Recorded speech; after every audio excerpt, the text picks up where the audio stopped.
Ito ang 2018 Nissan Qashqai. Customer complaint. Yan o. Pag inano mo yung steering, narinig mo? Yan o.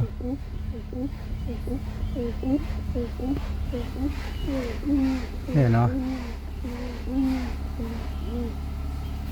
Tignan natin saan tumatama yun. Ang ginawa natin, nilagyan natin ng heavy duty silicone spray lubricant. Inopen natin dito. Yan, tinanggal na natin ang cover. Dito, inopen natin yung pinaka plastic at itong rubber dry. Yan na, wala na. Wala na.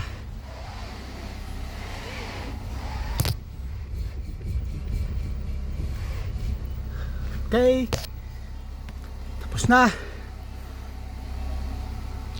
Maraming salamat sa panonood. God bless.